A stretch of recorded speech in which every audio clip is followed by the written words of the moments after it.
Udumo kuNkulunkulu kweliphezulu nokuthula emhlabeni kubantu abathokozelwa nguye. Baba uNsibanda okubingelelayo ndlalifa izulu ngithi uJesu Kristu inkosi. Siyambonga-ke, siyamdumisa.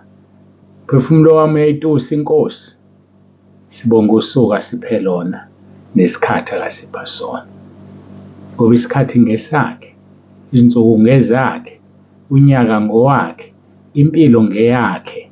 Ukuthi siyaphefumula nje siyabonga. Ukuthi sivukile nje siyabonga. Nakho konke sesikwenzile kuze kube manje kungoba usiphila amandla. Athi uFiliphu 4:13 nginamandla ukwenza konke ngayo ongiqinisayo. Siyambonga uNkulunkulu wethu. Bangcwele, ngiyabonga abalalelayo uma sicela ukuthi ningathumeli ama-voice note. Kusho ukuthi kuyohlala kunjalo nje, bakhona abangalaleli abawathumelayo. Kodwa-ke asiwafunde asiwalaleli futhi ngeke ngiwafunde wena uyophinda ngomsombuluko uthumele enye noma uphinde yona leyo usuthumela isibili ngoba ngeke ngihlehlele kuyona. Abantu baningi kakhulu nje bengasakhumbuli ukuthi ubani obethumelile ngathi angayithumeli. So kuyokusiza ukuthi wenze njalo. Kodwa ngibonge kakhulu abaningi siyalalelana nabo, abaningi sibambisene nabo emsebenzini kaNkulunkulu. Lokho kuyangijabulisa, lokho kuyangithokozisa ukusebenza nabantu abamthandayo uNkulunkulu, ukusebenza nabantu esibambisene nabo. Ngiphinde ngidlulise ukubonga ngithi uNkulunkulu akubusise ngokuletha abantu ekhaya lezwi. uNkulunkulu akubusise ubalethile abantu nabaletha. Ngiyabonga, ngiyabonga. Ngiyambonga uNkulunkulu ngani ukuthi anginikeze abantu esibambisene kamnandi kangaka. uJesu Kristu inkosi. Ngiyacela-ke siguqe sikhuleke siye ezwini lenkosi, sizwe sibone ukuthi uNkulunkulu yini akasibekele yona. Asiguqe sikhuleke.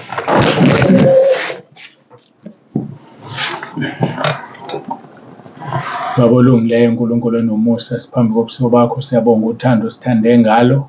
Siyabonga konke osenzele khona. Busisa le nkonzo ube phakathi kwethu, ukhulume uzambule. Sicela ngoJesu Kristu inkosi yethu ephilayo. uJesu Kristu inkosi. Amen.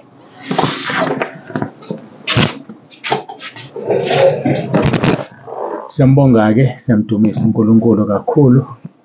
Sizoya-ke ezwini lenkosi, ivangeli ngokaJohane chapter 17 verse 20 no-21. Sisakhuluma ngabo ubunye kuKristu.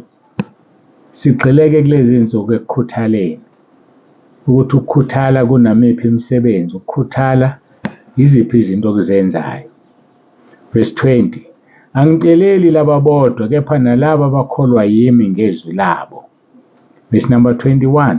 Ukuba bonke babe munye njengalokhu wena baba ukimi nami ngikuwe, kuba nabo babe kithina ukuzizwe likholwe ukuthi wena ungithumile. Asiqhubeke-ke siyobheka uPetro wesibili, sikhuluma laphaya ngokukhuthala. Siphinde uverse 7 sigcine ngayo izolo. Nasekumesabeni uNkulunkulu ukuthanda abazalwane. Nasekuthandeni abazalwane uthando. Uma umesaba uNkulunkulu, sishilo izolo sathi uyabathanda abazalwane. Uma uthanda abazalwane, liyakhula uthando lwakho uthanda ngalo uNkulunkulu. Ngoba wena unjani? Uthanda abazalwane. Sibheka uverse 8. Ngokuba uma lezo zinto zikhona kini zivama, ziyanenza ningabi ngabavilaphayo nabangenazithelo ekwazini inkosi yethu uJesu Kristu. Lajula ivesi. Kukhulunywa ngokukhuthala la. Masigijima summarize uthi verse 3. Sinikwe konke okuqondene nokuphila nokumesaba uNkulunkulu ngokumazeni wasibiza ngenkazimulo nobuhle bakhe. Esiphiwe ngakho izithembiso eziyigugu nezikhulukazi ukuze ngazo sibe ngabahlanganyeli besimo sobuNkulunkulu. Sibalekela ukubhubha okusezweni ngezinkanuko, ngoba ukubhubha kwasezweni kuqhamuka through izinkanuko. Ngalokho-ke sengezela inkuthalo uma sibalekela ukubhubha. Sengezela inkuthalo yonke, selekela ubuhle ekukholweni. Ngesikhathi selekela ubuhle, selekela nokwazi ebuhleni. Ukuze ungabi kuhle nje kodwa ubuyimpumputhu ungazi, kodwa kufanele wazi. Ekwazini-ke selekela ukuzithiba, sathi uma usuwazi uzozithiba. Ekuzithibeni senezela ukukhuthala. Saze sakhuluma ngoverse 10 ukuthi ngakho bazalwane khuthalelani kakhulu ukwenza qiniseka ukubizwa nokukhethwa kwenu. Ngoba uma nenza lokho anisoze nakhubeka, kodwa niyophiwa ukungena ezulwini ngokwengcwebo. Now, sekuthiwa-ke la kuverse 8, ngokuba uma lezo zinto zikhona kini zivama, ziyanenza ningabi ngabavilaphayo. Lezi zinto ezingenhla zenza singabi ngabavilaphayo. Zenza futhi singabi ngenazo izithelo ekwazini iNkosi uJesu. Ngoba uma uthi uJesu uyamazi, kufanele kube nezithelo ezikhombisa ukuthi uyamazi. Izithelo-ke into ejulile leyo. Izithelo azivezwa wena ngokuthanda. Izithelo ziyayivelela zona ngoba sekuyisikhathi sey'thelo. Jesu ngelinye ilanga uyafika emkhiwaneni. Ufuna umkhiwane, ufuna izithelo, ama engazitholi uyawuqalekisa. Kodwa kwakungekho emandleni omkhiwane okuveza izithelo ngesikhathi uJesu ayedlula ngaso. Izithelo zizivelela ngesikhathi sazo. Kanjalo-ke uverse 8, uma lezo zinto zikhona kini, ziyosenza singabi ngabavilaphayo futhi singabi ngabantu abangenazo izithelo ekwazini iNkosi uJesu. Ngoba ushilo uJesu lapha kuJohane 15 ngithi uverse 16. Uthi nginibekile ukuba nithele izithelo, nezithelo zenu zihlale, ukuba noma yini enicela kuBaba anenzele yona. So izithelo kufanele zihlale zokuthi siyamazi uJesu. Ungasho ngomlomo ukuthi uyamazi. And lithi izwi leNkosi ukumazi kungukuphila okuphakathi. John 17 verse 3. Ukumazi uNkulunkulu uBaba yena yedwa oqinisileyo noJesu amthumileyo kungukuphila okuphakathi. Kodwa kufanele sibone izithelo zokuthi wena uyamazi uJesu. Ungathi uyamazi uJesu ubuthela izithelo zasesihogweni. Ayahambe kanjalo. Uma umazi uJesu uzothela izithelo ezikhombisa ukuthi uyamazi. Ngesikhathi uthela lezi zithelo, buzophela ukuvila emsebenzini kaNkulunkulu. Uzokhuthala. Ukhuthalela umsebenzi kaNkulunkulu. Uthini uNkulunkulu ngokuvila lapha kwiZaga chapter 6 verse 6? Uthi yana entuthwaneni vilandeni, ubone izindlela zayo uhlakaniphe. Ezilwaneni zonke uNkulunkulu sirifeya entuthwaneni ngoba yona ihlakaniphile. Ekuhlakanipha kwayo kubonakala ngokukhuthala kwayo. Intuthwana yilona ivila. Awukwazi uyibona intuthwana emile ithithibele? Cha. Kodwa wena uyathithibala njengomzalwane. Uzugcina ubuza ukuthi kufanele wenzeni ngoba wazi kufanele wenzeni ngoba uyivila. Yana entuthwaneni vilandeni, ubone izindlela zayo uhlakaniphe. Verse 7, yona ethi ngenamahluleli, nambonisi, nambusi, ilungisa nokho ehlobisa inkwasayo ibuthe ngesikhathi sokuvuna ukudla kwayo. Intuthwane ayinamahluleli, ayinambonisi, ayinambusi. Wena ufuna kube nombonisi wakho, ufuna ukweluswa, ufuna ukuphushwa njengebhala, wheelbarrow. Ibhala uma ulibeka la ulibeka khona, ngeke lisuke koze kufike olubekile noma ubanike omunye aliphushe futhi. Alindawo lingaphushiwe. Asingabi ngabazalwane abangamavila. Asingabi ngabazalwane abangamabhala. bazalwane abaphushayo. Hawu phela mzalwane, awusukume uyophatha uhlelo. Hawu phela mzalwane, akube ukuthi uyancema. Hawu phela mzalwane, sicela uyoklina endlini yenkonzo. Hawu, wena uyacelwa nje njalo, ayikho nje into ozicabangela yona. Yana entuthwaneni Vilandini, ufunde kuyo, ubone izindlela zayo, and be wise, uhlakaniphe. Uzohlakanipha kanjani ungayi entuthwaneni? Lithi izwi lenkosi ilungisa nokho ehlobo isinkwa sayo, ibuthe ngesikhathi sokuvuna ukudla kwayo. Uyakulala kuze kube nini Vilandini? Uyakuvuka nini ebuthongweni bakho na? Ubuthongo obuncane, uwozelo okuncane, ukusonga izandla kancane kuze kulalwe. Bese kuthi ubumpofu bakho bufike njengomhambuma, nokuswela kwakho njengomuntu wesihlangu.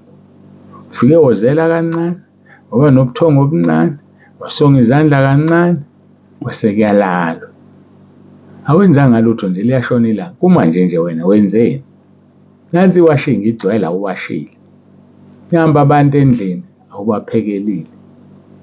Abekho mhlawumbe abadala, balinde ukuthi bazobuya usuphekile. Cha, awuzupheka wena. Uma bekubuza bengingazi nizophekani. Igrosi igcwele endlini, awazi uzophekani. Uvila. Ubuvila. Kuyavuka ekuseni kuyaklinwa endlini ulele wena, umisa amadolo. Kwenziwa izinto la ekhaya ngeke uyenze wena ungatsheliwe. Uma utsheliwe uyathukuthela, uhodula ubuso, uhodula umlomo. Hawu kodwa Vilandini, yana entuthwaneni, ubone izindlela zayo, uhlakaniphe, ube wise engqondweni yakho. Yana entuthwaneni, bona indlela zayo. Ngakho-ke kusibiza ukuthi bazalwane sikhuthale, singabi ngamavila. Umsabe uNkulunkulu, bese kuyolekela uthando labazalwane. Uma uthanda abazalwane, uzomthanda futhi uNkulunkulu.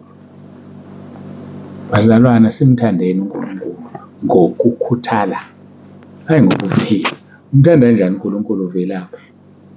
Asizenze izinto zokuvelapha thina. Siyamnika nje uthando, simsebenzele. Uma ukuthi siyafa, sofela emsebenzini wakhe. Isosha lifela emsebenzini wakhe.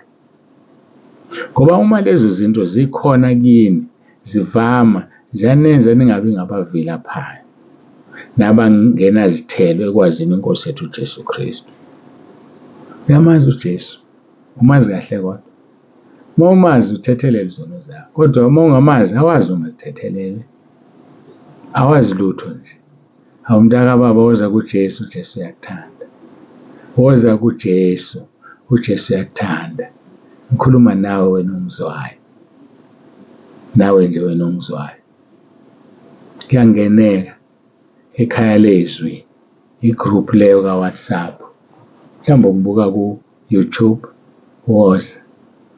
woza.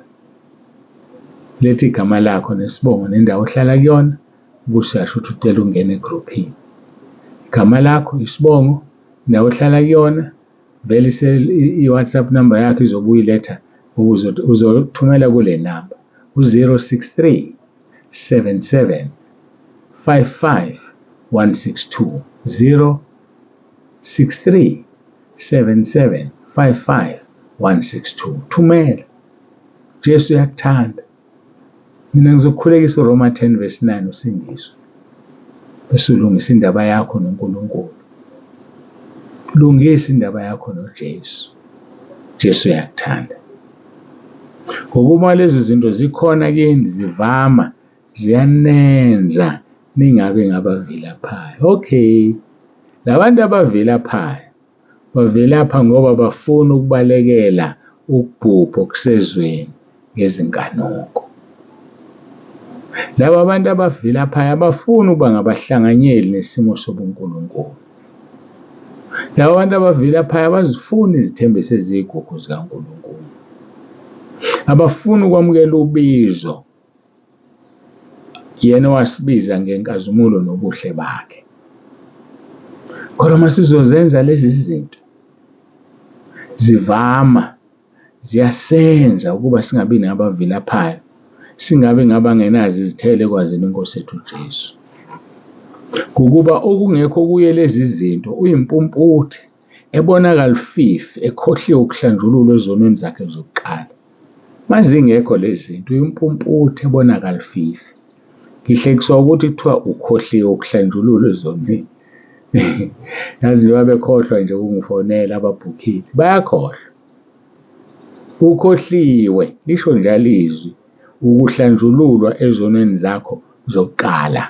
Ukhohliwe. Hawu, ungakhohlwa kanjani ukuhlanjululwa? Khohlwa kanjani ukuya ezulwini? Ukhohlwa kanjani ukufuna ukuya ezulwini? Usathane ukukhohlisile, usathane ukulibazisile. Mntakababa, okungekho kuye lezi zinto ezingenhla uyimpumputhe, ebonakala ififi, ekhohliwe ukuhlanjululwa ezonweni zakhe zokuqala. Usakhumbula nje wena? 1 John chapter 3 verse 3, bonke abanalo lelo themba bazihlambulula kuye ngoba yena ehlambulukile. Wagcina nini ukuzihlambulula? Wagcina nini ukuzigeza egazini lewundlu? Mina ngiyakumema, ithi woza kuJesu. Ngiyakumema, woza kwinkosi yamakhosi. Ungabi ngokhohliwe ukuzihlambulula ezonweni zakho zokuqala. Ungakhohlwa kanjani? Awazi ukhohlwa leyo nto. Ngakho-ke bazalwane abangcwele, siqaphele ukuthi lezi zinto zikhona kithi. Siqaphele ukuthi asivilaphi. Ngovilapha yana entuthwaneni vilandini. Siqaphele ukuthi akufanele singabi nazo izithelo ekwazini inkosi yethu Jesu. Kufanele kube nezithelo zokuyazi. Singabe abantu ababonakala ififi ngoba bephuphuthekiswe izono, bekhohliwe ukuhlanjululwa ezonweni zabo zokuqala. Singayenzi nje le nto. Akuvumelekile kumntwana kaNkulunkulu. Ngiyakuthanda lapha ekhaya. Ngifisa ungene ezulwini mina. Ngifisa uhlukane nezono zakho, uzivume, uzishiye ukuze uthole umusa. Asiguqe sikhuleke sibonge uNkulunkulu wethu uJesu Kristu inkosi.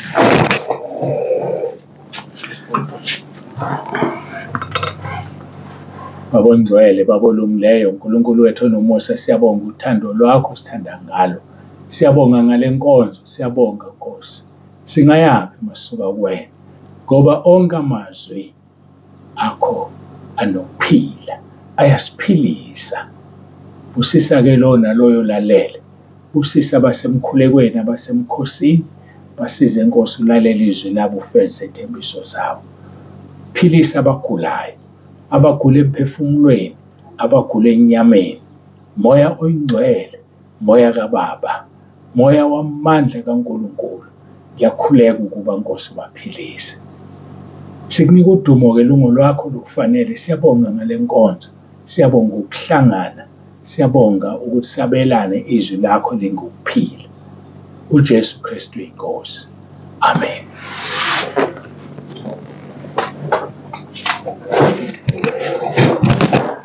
Baba uNsibande kube ovalelisayo. Baba uNsibande yavalelisa. Ngiyabonga kakhulu. Kube nosuku oluhle. uJesu Kristu inkosi.